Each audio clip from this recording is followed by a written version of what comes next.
Hey there, it's Brittany Chavers and I'm back today with Dress It Up buttons to make a necklace using these fun Rapunzel buttons. We are going to make a pendant using 2 of the buttons in this kit, and then you'll have 2 left over to make either another necklace or a bracelet or maybe a different project. I am going to take the tower and our Rapunzel, and I'm going to cut the shanks off of the back of each piece. And then with the Rapunzel, I'm going to take her apart and then glue her back together. That shank is holding her together, so once I cut it off, I need to glue her back together so that she doesn't fall apart in the future. I'm going to use E6000. I just put a little bit over where the shank was.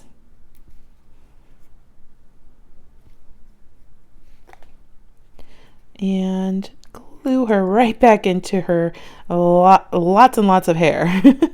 And then we're going to turn this into a pendant by taking a jump ring and dropping a dot of glue right at the top of her head.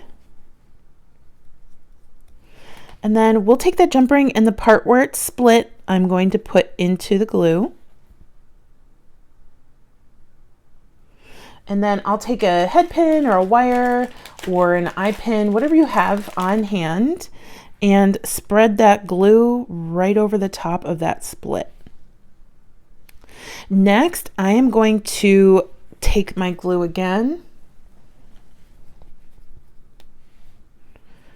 I'm going to put it right here on my tower.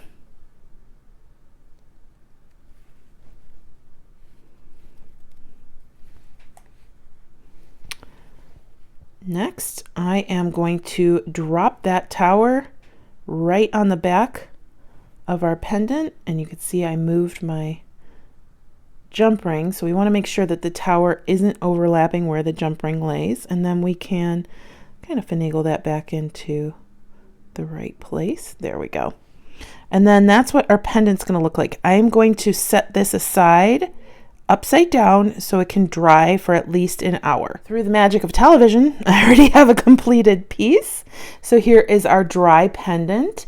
I would say before working with it, I would wait at least an hour to move it, and then up to 24 before wearing your piece of jewelry.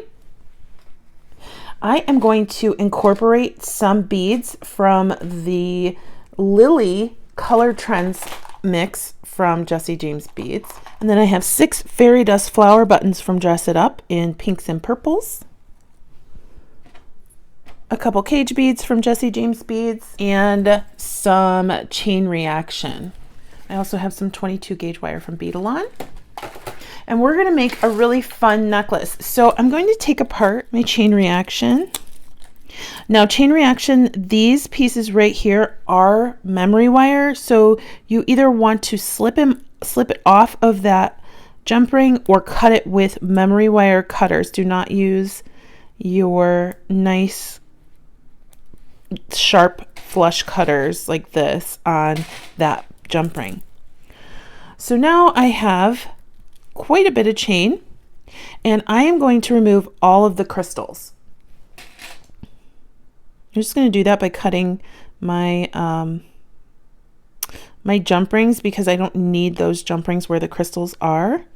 And then I'll have a bunch of different lengths of chain, and then I'll just save those crystals for a future project. Okay, now I have some really nice little chain connectors, or just even if you wanted to, you could splice those up by themselves and make different connectors out of them. And some beads. I'm going to put my pendant right here.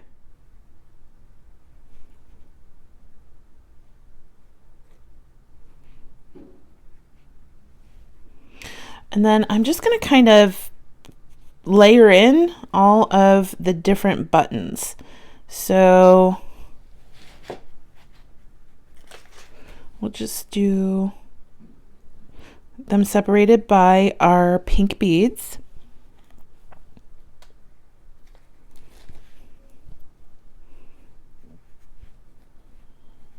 And yes, I know I put two different purples here. I'm going to put the lighter purple at the back on this side and the darker purple at the back on that side. And then I am going to splice in some of this chain. So I need to see how many pieces I have. So I have 7. And I'll just cut this one into 2 pieces. So now I have 8. I have 2 tiny jump rings here, and I am going to attach those pieces of chain, those smaller pieces of chain, to my pendant. Hopefully, yes, that does fit.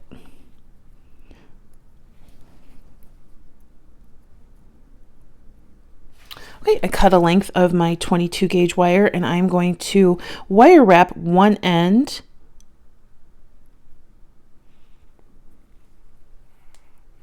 but before I close it, I'm going to slip it onto my chain. Click that in place, and then I will finish closing that loop.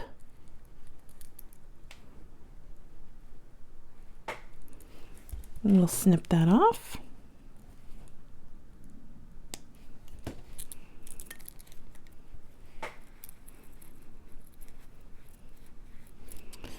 I am going to wire wrap a loop on the other side of this bead after sliding it on.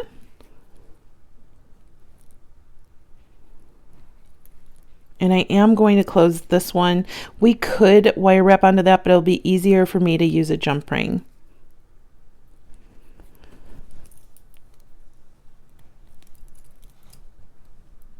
And there we go.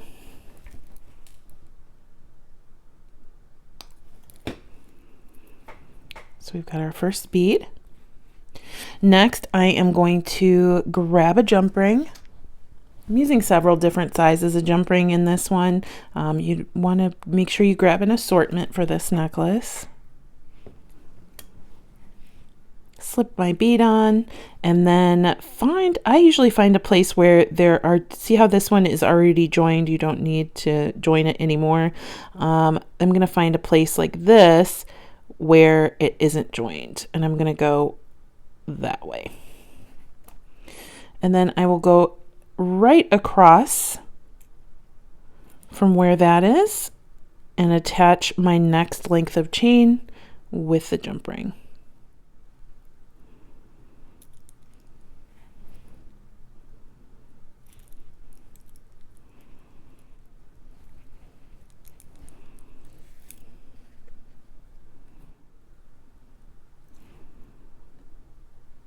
Next, I'm going to grab a larger jump ring,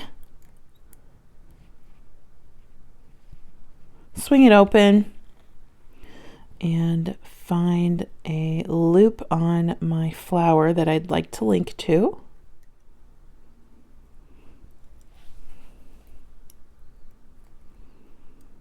And then close that up. And as you can see, we're starting to develop a necklace.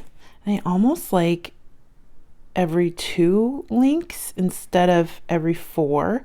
So I'm going to go ahead and snip apart some of these links and do every 2. And then I'm going to do that same pattern up the other side of the necklace, making sure I'm wire wrapping on my pink beads, and I'll show you the finished product. All right, we are just about finished. The really great thing about this necklace is it is super lightweight.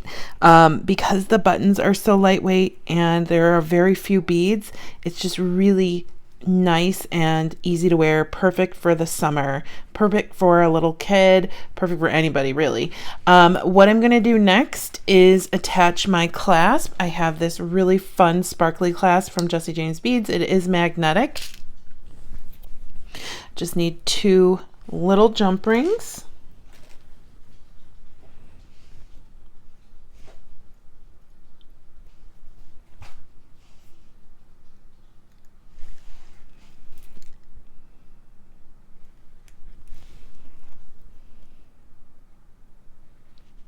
And actually the clasp is a little heavier than probably the rest of the beads on the necklace, but I'm loving it. The sparkle from the flowers and the cute little Rapunzel running away from her tower. I just think is the perfect little Disney necklace. Thank you so much to Dress It Up for having me back, and thank you for watching. I hope you enjoyed the tutorial. Have a good day. Bye-bye.